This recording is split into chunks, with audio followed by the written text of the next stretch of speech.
You thought, well, I can just freeze my eggs, almost took this fertility piece for granted. And suddenly, whether you wanted kids or not, you start looking at it like, wow, what made you start thinking about egg freezing? Where was this on your radar? The decision of me leading up to why I froze my eggs was, I think, something that is relatable to a lot of women in the sense that I love where my career is right now and I'm not ready to have children at this moment. Maybe I want them in the future, maybe I don't. And this is where I was completely wrong because I was so tunnel visioned and I honestly felt very pigeonholed into as long as the eggs you're frozen are viable, you're good to go. Completely ignoring the fact that I'm the vessel. I also need to be viable. I also need to have an environment because listen, it's not just the eggs themselves.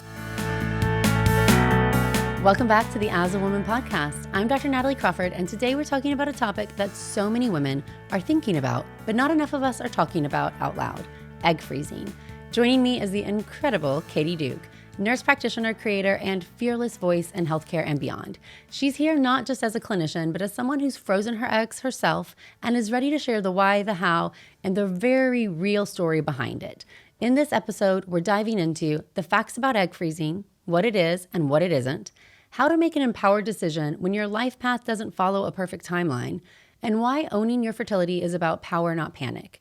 If you've ever wondered whether egg freezing might be right for you, or you just want to hear women talk honestly about choice, timing, and reproductive autonomy, this is your episode. So let's dive in.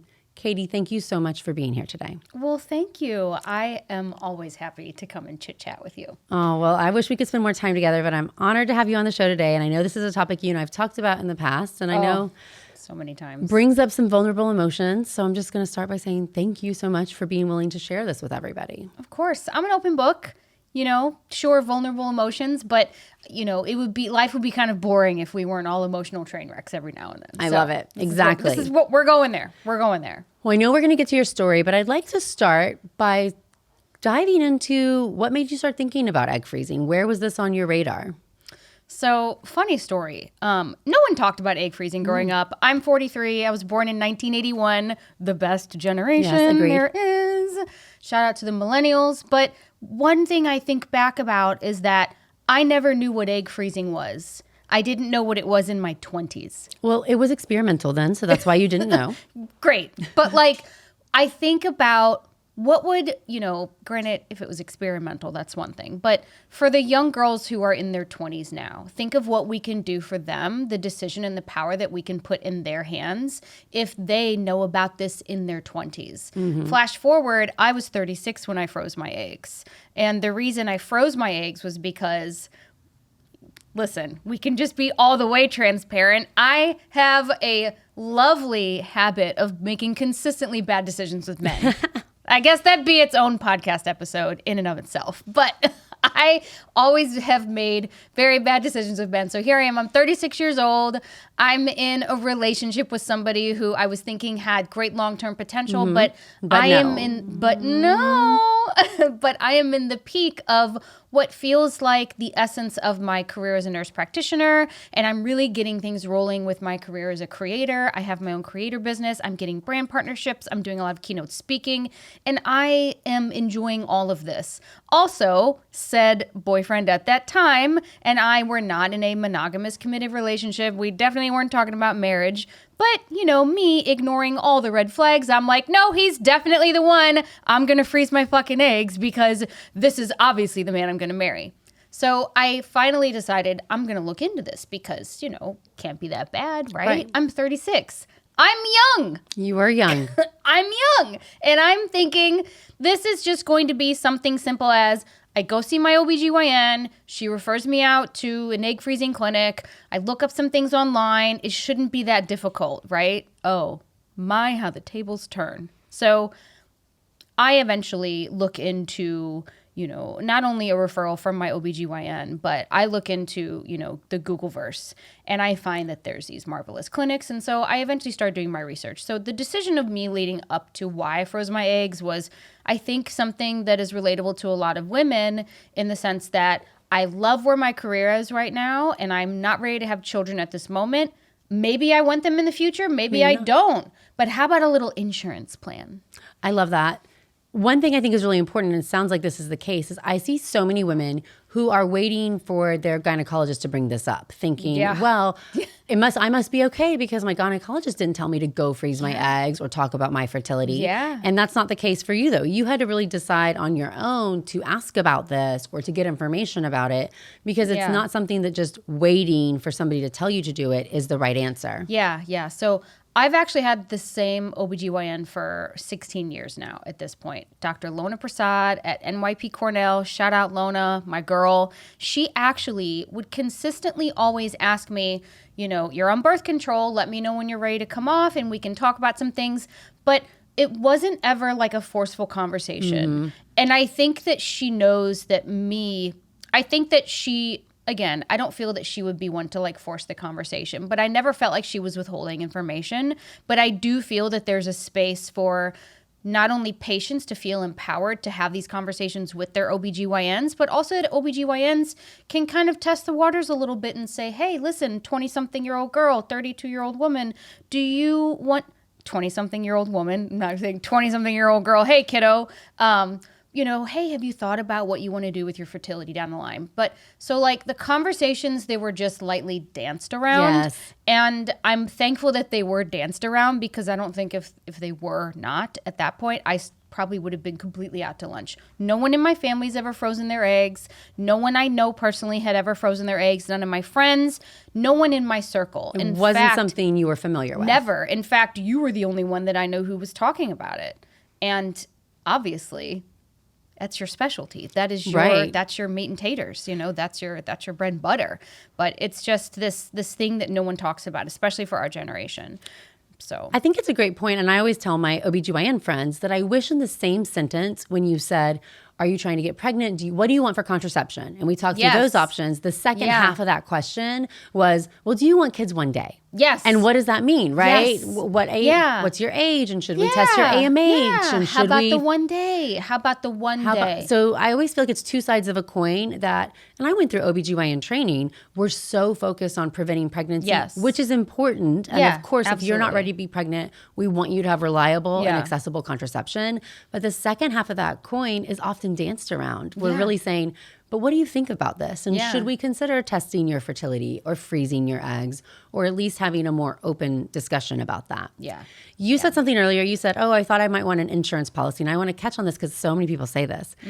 I always say egg freezing, and you're going to agree with me, is not an insurance policy, because an insurance policy pays off, right? You wreck your car, you're going to get money. That egg freezing is an investment. It's like putting your money in the stock market, where the ROI on that investment depends on future factors that we don't always know and things that are out of our control completely. Yeah. Does it mean that it's a bad idea? No, but you want to make smart investments. Yep. You can diversify your assets. You have to know that there is some risk and no guarantee involved. Yeah. And a lot of times fertility doctors do not do a good job at breaking this down for patients before they go through the process. Yeah. And they find out the hard way. Yeah, because I definitely thought it was an insurance situation. I'm like, I don't want to have kids now. I'm just going to freeze my eggs, and then I'll be able to have kids later on whenever I want. 55, Janet Jackson, absolutely no fucking problem. Sure. I definitely thought it was an insurance plan. And this is where I was completely wrong, because I was so tunnel visioned, and I honestly felt very pigeonholed into, as long as the eggs you're frozen are viable, mature viable eggs, you're good to go. Completely ignoring the fact that I'm the vessel. I also need to be fucking viable. Like, I also need to be viable. I also need to have an environment, because listen, it's not just the eggs themselves. Yes, you need mature, viable eggs, but you also need an environment, your uterus, your entire reproductive system. Inflammation plays a big role. Inflammation plays a big role. Your uterine lining, your mental health, your financial stability, your supportive environment outside of, your physical body. And then above and beyond that, the other person, that sperm donor. There's this other half to the equation. Other half to the equation kind of has to exist. There are things that they also have to bring to the table. So I was mistaken. I was wrong to just chuck it up to, oh, it's an insurance. It's an insurance. I don't want to have kids now. I can definitely have them later on. All I got to do is freeze my eggs. It's never just all I got to do is freeze my eggs. It's never that simple. Never. Let's talk a little bit of the science first, and then we're going to get into the meat of your story. The first thing I want to ask you, though, is about ovarian reserve testing, because before we freeze somebody's eggs, we want to test your ovarian reserve. But even as a clinician, as a healthcare professional, did you know what that meant when it was done to you? I had no fucking clue. First of all, I don't work from the waist down. Unless we're on a date, honey. But it's like, we should have told people it's going to be a completely inappropriate episode. So prepare yourselves. Know your guest, okay? So I don't work from the waist down. I was always an emergency room nurse or a cardiac nurse or a telemetry nurse. Cardiology NP. I was never in OBGYN. I don't like L&D. It's just not my thing. Love you guys, not my thing. So I didn't really know anything about AMH. I don't know much about FSH. I don't know much about ovarian reserve. What the fuck is an ovarian reserve? What do you mean? I only have a finite amount of eggs, and there's nothing I can do in my entire universe to make that number greater. I had no idea. And this, I think, was the biggest mind fuck for me, because we can make anything these days. You work hard enough. You can do whatever you want. You work hard enough. You have enough money. You take the right supplements. You eat the right. I mean, I'm sitting here with a fucking plant-based vegan. You're telling me that I can't, if I go to that diet, I can't create more eggs. What? That, I think, was the biggest... That was so hard for me to understand, because if we're anemic, if we have iron deficiency, we can take supplements. We can do things about it. We can supplement protein. We can supplement our vitamin C, for crying out loud. But we cannot produce more eggs. So when I found that out, alongside of the fact that my AMH was pretty much non-existent, it was like in the negative, I was honestly kind of shocked. It's devastating news. It was devastating. I remember going home and I was just like distraught. I called my girlfriend, because we both went at the same time, because we were both getting older. My best girlfriend, Fran, shout out to Franny Pants, and she is now, she's going to be 45, and she has 2 kids. Yeah. She had them, one in 2020 and another one last year. She had a different experience. Totally different experience, but we both went and got tested at the same time. Her AMH and FSH, they were all beautiful, actually. They gave her so much hope and confidence when she left that visit. And me, I left with like my tail between my legs, talking about what the hell is an ovarian reserve and AMH what? So I don't know anything about those labs. And I think that we have room for opportunity to make sure that women know what your ovarian reserve is, what AMH is, and also that it's not the sole indicator of your fertility. Like, we have to look at the bigger picture. It's not just one lab value. I agree with both of those statements. So I think you're going to find this interesting to know that ACOG, the American College of OBGYN, they recommend against screening for AMH in women who do not have infertility. And their idea is that it can cause undue stress and people aren't going to act on it. There's nothing you can do about it, so why tell somebody about it? And that it doesn't impact your natural fertility, which I say is true and not true. Yeah. So if we think about, we step backwards, your AMH is a hormone in your body, and it's made from the cells that surround all of the eggs. But to the point of ovarian reserve, like you know now, we're born with all the eggs we ever have, and I like to think about them as in a vault inside our ovary. Yeah. And every month you have a group of eggs that come out of that vault. One of them normally ovulates, the rest of them die, and the next month another group comes out. But 2 things are true. One is that the number of eggs outside the vault corresponds to how many you have remaining. Vault is crowded, a lot of eggs, more come out every month. Yep. Vault is empty, you have fewer eggs, fewer come out every month. And when we do egg freezing or IVF, I can only get the eggs outside the vault to grow. Average at 36 should have been around 14 to 15 eggs per month. Mine was 1 to 2. Right. Mine was 1 to 2. And I was like, what? It was actually the first out of within normal limits lab value I'd ever had in my life. And as a healthcare provider, maybe some people in the audience can relate to this, but like as a healthcare provider, I really had a hang up with that. Yeah, we like our things to be normal. I like within normal limits. Give me WNL on all my values, on all my lab reports, on all my everything. I had never had something that was not within normal limits. And I was like, not only is it like outside of normal limits, but like that shit was in the fucking gutter. Like it was trash. It was non-existent. It was trash. It was non-existent. And I was like, I was just, I felt totally powerless. A lot of women say they feel like a failure, even though you didn't do anything to cause this or to be in this situation, that finding out that your AMH is undetectable or you only have 1 or 2 eggs, they may or may not respond. It just is such this almost out-of-body identity crisis. This thing you thought, well, I can just freeze my eggs, almost took this fertility piece for granted. And suddenly, whether you wanted kids or not, you start looking at it like, wow. Like, how did I fuck this up? Like, what happened here? Yeah, I'm a failure. And I think part of that is because we are given this assignment from society, from, powers that be, from just the anatomical makeup of our physical bodies of you have one job. And it's that meme. You had one job. And we have nothing within our powers that can change that.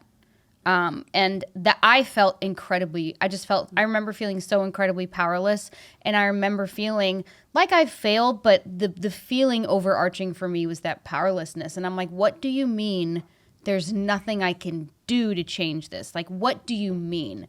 What are you talking about? I can't take something. I could take all the inositol. Oh my God. I could take all the folic acid. I could do all these things. Nothing is going to change anything. And that, it did feel kind of like a failure, but for me, it felt like it had just, it was like, it was so uncomfortable for me because I couldn't do anything about it. And I did. I felt like a failure. I felt like, how did I fuck this up? Even though I had nothing to do with it. Right. Even though I had nothing to do with it. You're on a predetermined timeline. Who knows what you started with or how fast you were running out. And my eggs were determined when I was in utero. Yes, we actually think that a lot of women who are born or who end up coming in with DOR, diminished ovarian reserve, like you had, because that's such a low value at age 36, there's different things that can cause it. So certainly there's like endometriosis, autoimmune disease, inflammatory conditions. But one of the biggest determinants is actually you lose most of your eggs when you're a fetus inside your mom. And so the world that your mom's exposed to, and let's be honest, anything then. Our moms, this was the 80s when our moms, right? So it wasn't the healthiest time on planet Earth as far as plastics and what was in food and even the behaviors. The smoking. I was like to say smoking, what women did when they were pregnant. And that has a real impact. Yeah. So nothing that you could control puts you into this position. Yeah. When you set up for egg freezing, so you find out you have DOR, you have this low egg count, you're going to go through the process. Were you prepared for what that meant number-wise of what you would get for eggs? First of all, I had no fucking clue what I was doing. So I went and I met with the REI that my OBGYN referred me to. I just didn't really have a good vibe with her. Great clinician, fabulous reproductive. In fact, my girlfriend went to her and had a great, a great chapter with her, multiple chapters with her. But she just wasn't the right fit for me. So I decided to go and look up some other clinics. So I ended up first going to Google because what do? We want to go to the top fertility clinic in the world. We want to go, especially a New Yorker, loves to go to a number one of anything. Give me a top ranked anything. You can just go sit in that waiting room, friend. And I'm there. But also, there's no such thing as for fertility. I would have flew down to you if that would have been the thing back then. But I went to Google and I looked up what is the number one fertility clinic in the entire United States. And it is a clinic known as Fertility in the DMV area. I was doing a long distance relationship with my boyfriend at the time, AKA the not the one. And I was going back and forth from New York City to DC, literally every single weekend. So I'm already in DC. I'm already in the DMV area. And fertility happens to be in the area. And so I decided I'm going to go here and I'm going to go get a consult. So that was actually how I found the fertility center that I ended up using. But I actually ended up using two fertility centers, had two completely different experiences. One of them was a absolute traumatic train wreck. And the other one was a journey that I think is probably what reproductive endocrinologists, reproductive specialists envision when they see the care that they would like to give their patients. It was a 360. It was literally a 360. Well, good, because can't get much worse than the train wreck experience. Oh, the train wreck. My God, the train wreck. Okay, before we dive into the train wreck, egg freezing. Did you feel like it took a long time, a short time? Right. In general, when we do egg freezing, we usually say, okay, well, it's 2 weeks of hormone shots, kind of timed around your cycle. Then you go in for that egg retrieval procedure to take the eggs out. Then the eggs get frozen. But of course, there's this whole algorithm when you want to go use them later. Yeah. Because each egg only has about a 5 to 10% chance of turning into a baby. So that's why you need usually many eggs for the process. The odds are not in your favor. May the odds be ever in your favor. May the odds be ever in your favor. So timeline, I guess when it comes to timeline for me, I wasn't in a rush because I was not ready at all to have anything to do with kids at that point in time. I just wanted to get those fuckers in the freezer and just keep going with my life. I honestly was just so focused on just get them done.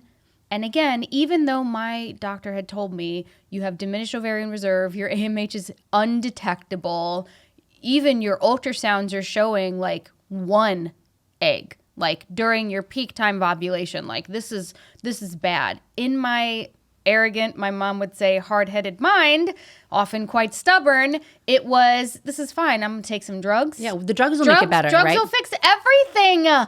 Drugs fix everything. Drugs will make it better. Drugs will give me the fertility of my best friend.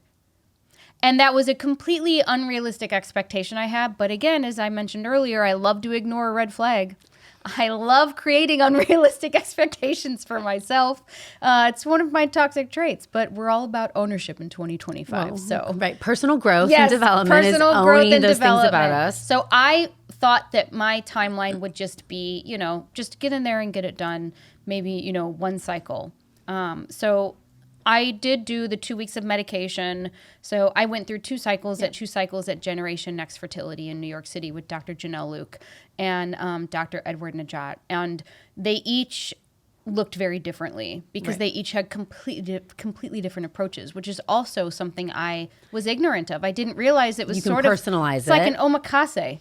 Well, I think there's some clinics, often larger clinics that do a ton of cycles that do a set protocol. It's easier, of course. Yeah. You worked in the ER, so there's protocols for certain things. Somebody comes in with a hemoglobin of this and you do X, Y, Z. Yeah. And a lot of really large fertility clinics do the same thing where they just do the same protocol. They follow the same way and they're not looking to see, is your response the best it can be for you? Yeah. Or should we be making changes for you? Yes. How can we get this to work? That's it. That's literally it. So walk us through what happened. I guess this is something I want people to take away from this episode. The number one, whatever, those ratings, those rankings have nothing to do with what your individual outcome is going to be. Mm-hmm. I cannot trust that enough because I bought into that nonsense. I bought into it. I mean, they sold me hook, line, and sinker, and I just knew, and it gave me this false sense of confidence. And I had my lab work that, I had done already with my OBGYN. I brought them in. They ordered some additional labs. I go in and I have my first meeting with the reproductive endocrinologist in DC. A gentleman physician, he had been doing this for 30 years.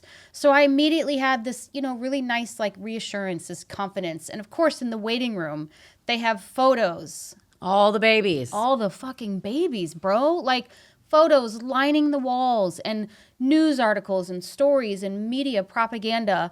And it is all meant to instill this confidence that what they're doing there will give you the same outcome. Right. And I agree that we need to instill confidence. I agree that we need to give people hope. Young parents, young women, we need to come in there and see other people like me can have had babies and been in similar situations. Firm believer in that. However, you have to finish, you have to close the loop here. You have to close the loop. So I'm in this office and I will never forget sitting down, and keep in mind, I'm 36. I'm young, I'm healthy, I'm running marathons. I'm what I feel is an ideal candidate. I just have these fucked up labs. I just have these messed up labs. But we can fix this. He looks at my labs and he looks at me. I will never forget this. And he says, your labs are really bad. I think you should think about adoption. What? We have not even had a conversation yet. And you're not even here to get pregnant. I'm not.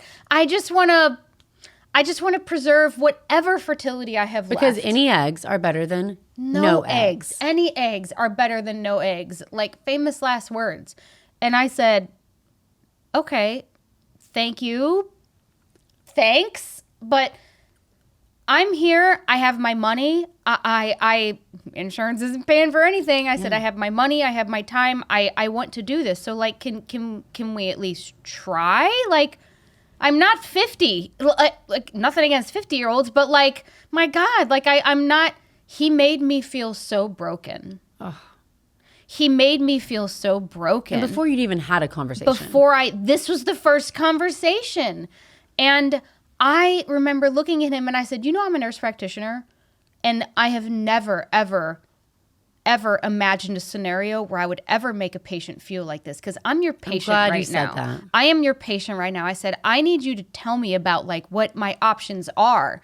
And he opens up this drawer and then he's fiddling through the drawer and then he calls one of the nurses and he's like, hey, can you bring me the such and such protocol? And she brings in a stack of like a few different folders. She fans the folders and he just picks one out and he throws it against the desk at me. And he's like, here, this is what we're going to do. So this is what your timeline's going to look like. The care coordinator can discuss pricing with you, but I just want to set you up with realistic expectations. I do not think you're going to have anything come from this. And I really think you need to just focus on looking into adoption. This is my consult. This is my consult. Red flag, Katie. Red flag. But what do? Stay. I stay that red flag course because I'm the red flag fucking expert. I stay the course because you know what? This time it's going to be different. Maybe this time it's going to be different. Maybe this time the red flag's actually a green flag in disguise. The lies we tell ourselves. So I said, all right, great. Let's get this party started. And so I go out, I meet with the care coordinator. They get me set up with the, all the paperwork, the documents, and they give me my protocol. It didn't even have my name on it. I remember it didn't even have my name on it. This protocol of meds and like injection schedules and when you need to come in for your ultrasound and everything. You were just one of many. It didn't even have my name on it. And I remember looking at that saying like, this feels cold, but this is my first time doing it. I want to do everything I can. I want to do everything I can because I want to have kids one day. So I end up plunking out, I don't know, $17,000 for meds. Right. And I'm on meds for a few weeks. I think it was like roughly like a little over 2 weeks. And then they said, all right, come in for your ultrasound. We're going to do an ultrasound. Then we'll determine if we're going to do your egg freezing like the next day or the few days later, or if we just need a little more med, like a little more time on meds, or if we need to wait or whatever. There were a lot of different options. And I remember that I'm doing my injections. I'm doing everything I need to be doing. I'm taking that fucking inositol and all the folic acids. I have all the supplements. I've read the egg book. Oh, yes. All of it. I'm doing everything I can. I'm listening to listening to all the advice. And I get the phone. I go in, I do my labs, they do the ultrasound, and then I get the phone call. So we're canceling your protocol. You don't have enough eggs that we would like to retrieve. And I was like... Did you even know that was an option? I didn't know that was an option because they didn't tell me when I sat down and went through all this. Because again, I was literally just a cow coming through the slaughterhouse. Yeah. Like you're a ribeye, you're a T-bone. They didn't know who I was. They also really didn't care. But what I didn't understand was when she said, we're just not going to do it because there's not enough for us. And I'm like, what do you mean? Like, who the fuck are you? Well, what do you mean for us? It's me. They're my eggs. And I'm like, well, how many do you see? And I'm on the phone. And at this point, it's the nurse who's calling me. And I'm like, can I talk to the provider? And she's like, no. And I'm like, I'm paying so much money. At this point, I had you're getting canceled. You don't really understand why. Yes, I didn't understand why. And I said, but why can't you take? And I'm like, there's 3 in there. There's 3 in there. You won't even try. And she's like, and no. for an undetectable AMH, 3 is good. 3 is good. They should come out. We love 3. Give me 3 any day over none. And she told me, she's like, I'll send a message to the doctor, but she's like, I just want you to have your hopes, like, don't get your hopes up. They're probably not going to call you because they're only going to do retrieval if there is 8 or more eggs. What? 8 or more viable eggs. And I was like, 8? I can't get 8. That's an impossible goal. That's like telling me, hey, I need you to be 5'10" to try out for the volleyball team in high school. Also, pay $17,000 and let's see if you grow. Let's see if you grow. Like, what? So that's it. I never got a phone call. I never got an email. I never got nothing. The nurse ended up calling me back and checking in on me a few days later. And she was so kind, the care coordinator nurse. And then I tried to send my unused meds back from the pharmacy because, they made me buy like double of what I need appropriately. And they're like, we can't take those meds back. And I'm like, can I sell them on eBay? Shit. So they canceled it. And again, I felt just like a number. And I had never had that experience in healthcare on 2 different perspectives. For one, I had never really been sick. Like, I've never really had health problems. I've never had any labs, not within normal limits. We don't like those. And I also have never, ever been a provider to make a patient feel this way. Never. I don't speak that language. And I was just distraught. I spent a week in my apartment just crying, and I was so upset, and I felt like my life was over. I was devastated. And I felt so broken. And you're suddenly a patient with a medical problem that you didn't even know you had before you started this journey. Yeah. But I also didn't know that, like, you're not even going to try. Why wouldn't you try? And then I look into why they wouldn't do the retrieval for, the 3 little miniature Katie Dukes in there. Because if they retrieve 3 and only one of them's viable, imagine if they did that for like a lot of their patients, their numbers would come down. It impacts success rates. It impacts your success rates. So how do you become the #1 fertility clinic on Google? Exactly. The success rates, the numbers that you're doing. So it's like an ideal sample size. I call it the confirmation bias. You're only bringing in ideal candidates. For instance, my other girlfriend, Sam, also a nurse practitioner, was inspired by my story, went and got her eggs frozen when she was 30. I think she was like 32 or 33. She had like 20-something eggs. Beautiful.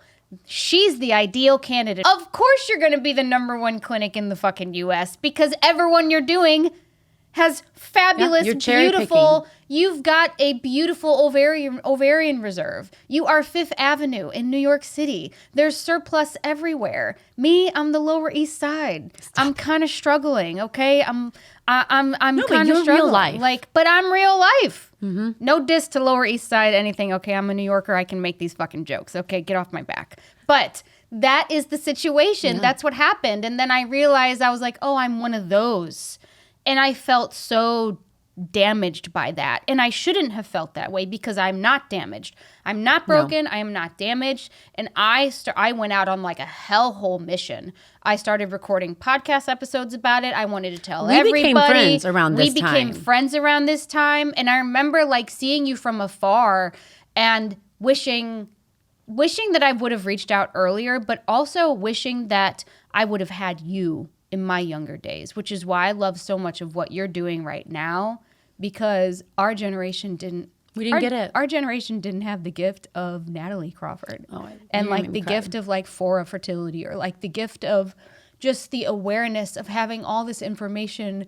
Because our parents, God forbid, they talk about anything, but we just didn't have it, and I feel like we were screwed. I feel like we were like, I feel like there's so much stigma and shame and isolation. So much stigma and so much shame. So remember I told you I was doing everything I can. I was getting acupuncture. I was drinking those Chinese herbal tea. And let me tell you, well, can you like insert the sound effect for human vomiting? Well, it was so bad. It was absolutely disgusting. But I was doing everything and anything within my power So one day I'm at the acupuncturist, and again, this is after I won't even want to call it a failed attempt because they wouldn't even attempt. You didn't even get the attempt. Didn't even get the attempt, but I'm still going in there because I'm like, I'm going to go back. I'm going to show them. Screw that red flag. Screw that red flag. I'll show you a black flag. I'm going to go in there and I'm going to screw up all your data. And I'm determined because I'm hard-headed, stubborn, and, a little bit of a maniac. So I'm getting acupuncture. I'm drinking all the Chinese herbs. I'm doing Eastern medicine. I'm doing Reiki. I'm doing massages. I am eating less red meat. That's big for you. Natalie, I'm a meat and taters girl. I know. Bone-in ribeye with the fat cap till I die, okay? I had even scaled back and tempered my red meat intake. So the fact that I had to do all these things and cut out red meat, this is really where I was like, I'm drawing the fucking line here. I can't do this anymore. I need to find another center. So I'm in the acupuncturist, and they're like, why don't you try going to Generation Next? They do things differently. I love Dr. Luke. Yes. And she's like, they do things differently. And I'm like, what do you mean differently? I didn't know there was different. I thought this is also all you know. You assume every fertility clinic is like this. This is all I know. I assumed every fertility center was like this. I also didn't know that there was like a boutique custom experience that you could create. I just had no idea. I was completely ignorant. So she gave me a card for Generation Next, and I go and I make an appointment and I sit down, and Dr. Luke, she had just started her practice. She only had a few cubicles, and I'm going in there and she sits down and she just talks to me. And I'm telling you, I will never forget this day. And she and we are friends to this day, and we've worked on projects together and everything. And I remember sitting down in her office. There was no computer up. She wasn't at a desk. She pulled up a chair next to me, and she put her hand on my knee. She's like, "Let's talk, Katie. How are things going? Tell me about your life." And it felt like I was talking to a friend. But I just started crying. I was like, did you cry? It was such a different experience. First of all, I'm a crier. I'm a Cancer. I'm a sensitive Sally. I feel things. Yeah, but then you feel seen for the first time in this journey. Yes, I feel things deeply, but man, I felt seen for the first time, and I was just like, oh my God, you won't even believe what happened, blah, blah, blah. It was a protocol. I was like, he threw the paper at me. It was just out of the folder. They wouldn't even do the retrieval. I was a fucking ugly Kim Kardashian crocodile tears. It was so bad. And she took it all in. She took it all in. And I was like, so I'm coming here with low expectations. And she says, that's okay. Let's not make any expectations. Let's just talk and see what we can do together.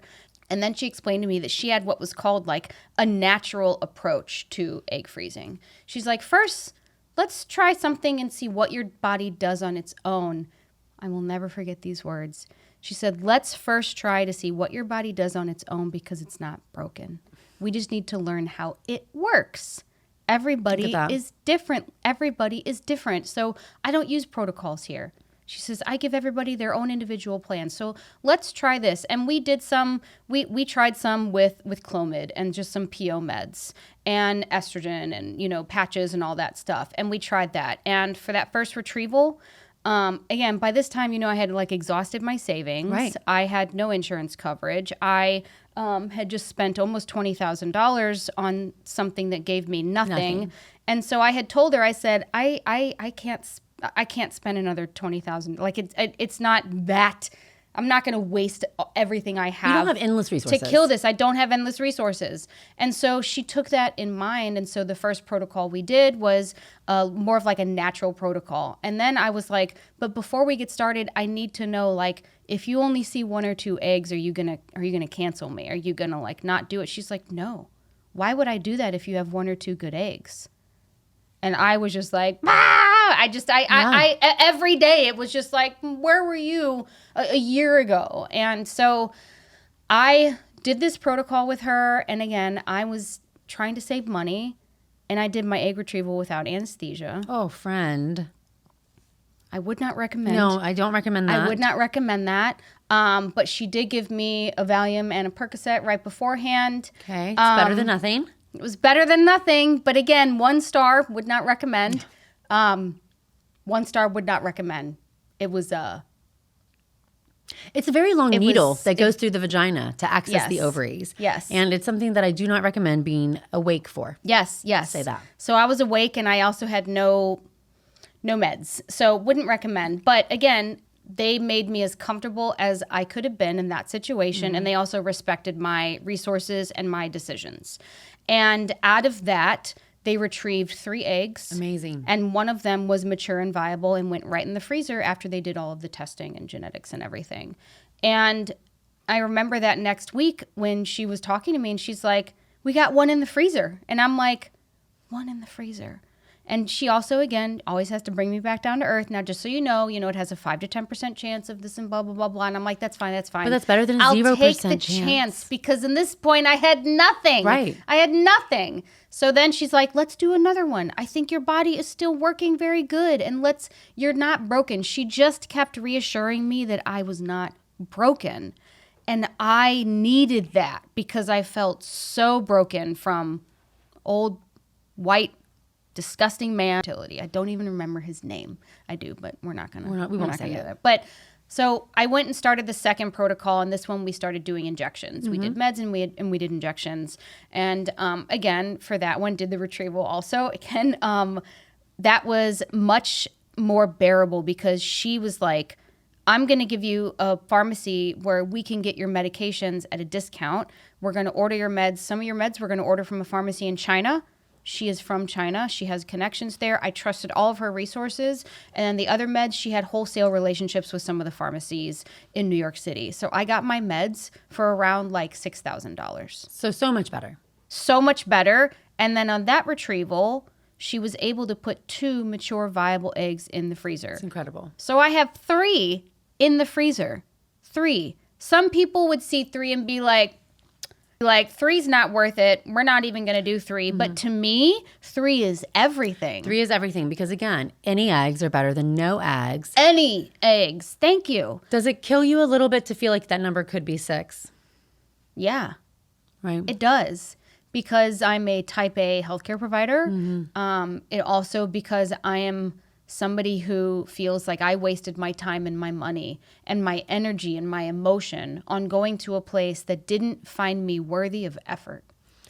How do we help women who are considering this process? I think we can both say, if you think you want kids one day, get your fertility, regardless of what ACOG says, bring it up to your OB, get an AMH tested. Because had you known that AMH value was lower earlier, you could have made different choices. I would have. Right. I would have, even if I wasn't a healthcare provider, as just somebody who can, navigate the healthcare system or at least knows what my end goals are in terms of do I want children or not. If I would have had the information, the ball would have been in my court. Right. You can't make decisions on data you don't know. And you weren't given the opportunity. I wasn't given the opportunity, and I had no idea. And here's the crazy thing. My mom had me naturally when she was 41. So I automatically assumed that I was just fertile myrtle. Oh, yeah, absolutely. And this was in the 80s. That didn't happen. People at my mom and dad's church, they were like, is this the scarlet baby? What is happening here? Oh, my God. What are you about to give birth to? It was a change of life baby. And there's no fertility treatments that she's getting in the 80s. I was born in 1981. And so I assumed, again, another thing that we need to make sure that women, stop assuming this, how late or how fertile your mom had you or she was has nothing to do with you. And I literally let that be my feel good, my boost of confidence. Yeah, I'll be fine all these years. Yes. And I even told myself that. In grad school, I'm like, I'll be fine. My mom had me at 40, 41. How ignorant. But also, I didn't have the information. And now we are giving women the information. Now we are giving ourselves the information. And we have options so that we don't just have to go to, the farmhouse and be one in a million. That's why we started our practice because, I've worked at practices that have a big box approach, we'll say. I remember. So what advice do you want to give to somebody who's maybe listening and scared, but maybe considering this, or they're unsure about should they consider freezing their eggs? What would you say? I think the advice that I would give somebody who's unsure is you don't have to have your decision made up of what you want to do in your future. Yes. Do I want to be a mother or not? I say if you have the resources and if you have the capacity to do it, freeze your eggs, even if you never want children or you're unsure, not if you never want children. I say freeze your eggs because you're just leaving the door open. You're giving yourself an option because once that time passes, You know how in the, you know, in ER we're like, you know, time is brain. Time is brain when it comes to your ovarian health. Time is ovary. There we go. Duh. I'm trying to make this like really difficult. It's not that difficult. Time is ovary. Duh. But time is ovary. So my advice would be you do not need to have your decision made up right now. You don't even need to be sure if you want kids or if you don't want kids. It's an opportunity. It's just an opportunity. It's like, I don't know if I want to buy a house one day. Are you not going to save money? Well, me, no, absolutely not. I'm going to rent my whole life. I'm going to rent a stabilized apartment. Absolutely not. But you get what I'm saying. You're not going to like not save money. So I would encourage women to, one, do not go to Google and look up the #1 fertility center in your area, because how they're utilizing the data to make those decisions is not reflective of the experience that you will receive. That's my #1. I love that. And my #2 would be to absolutely look into it, do it, have the conversations, have the consult, and just make sure that you know it's on the table. And like, you don't need to feel pressured to make a decision about, do I want to be a mother or not? No, just put the money in the bank. Put the eggs in the bank. The last thing I'm going to add to your list is that you should find a doctor in a clinic that you trust, because this is a personal process. Oh, yeah. And if you see the red flags like Katie saw, don't go there. There's so many different options. Don't go there. I understand there's a million reasons. We'll have to wait for our consults. I'll have to send records. I might have to do testing again. But it's worth it in the end to trust the person who you're on the journey with, because you don't control the outcome always, but you control the experience and the opportunity. You do. You control the experience. You control the opportunity. You control your timing. But again, like, I just can't stress enough about how you should be able to sit down with your provider in those meetings and feel confident when you leave that they care and that they know you.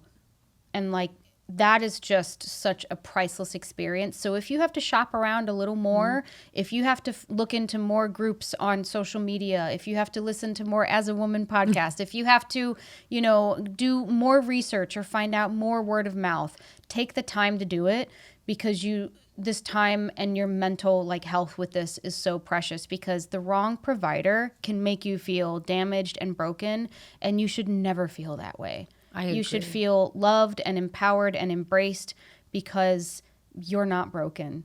And I'm telling you that Dr. Luke, to this day, I still take that message with me. She changed your life. She changed my life. Like, she changed my life. And to see her practice like growing and thriving now, and to have people who follow me reach out to me, they'll be like, I went to Dr. Luke after I had a really bad experience with such and such somewhere else, and now I have eggs in the freezer. It's, to me, that's so monumental. So like, if it takes a little more time or a little more, you know, or a little more, you know, effort and steps, it's so much more worth it in the end. Katie, we could talk all day, because really I love you could. so much. And thank you for being here. Can you tell the audience where they can find you if they want to follow along? Because I know you have so much that's going on that is exciting coming up. So many things going on. Yes. So you can find me as the Katie Duke. Is it the or the? I never know how to say it. Your heart desires. It's the Katie Duke on Instagram and TikTok. And I also do a lot of keynote speaking, so you might see me at a conference, or if you are interested in retaining me as a speaker, you can reach out to me on social media. And I also will be having a book coming out. I'm working on a book proposal. We love that. And there's some reproductive fertility messages in that also. And I think we'll have to do a designated As a Woman podcast. We'll have you back on when that is coming out. Yeah. All right. We will. Well, thank you, friends, so much for listening to this week's episode. I know that it's going to resonate and touch a lot of you. And I can't thank you enough, Katie, for being here. So until next week, thank you, friends. Thank you for listening to the As a Woman podcast. Please consider subscribing, sharing, and leaving a review so that other women can find their formula for health. For more on fertility, hormones, and reproductive health, follow me at Natalie Crawford MD or visit nataliecrawfordmd.com, because knowledge is power, and your health deserves a formula made just for you as a woman.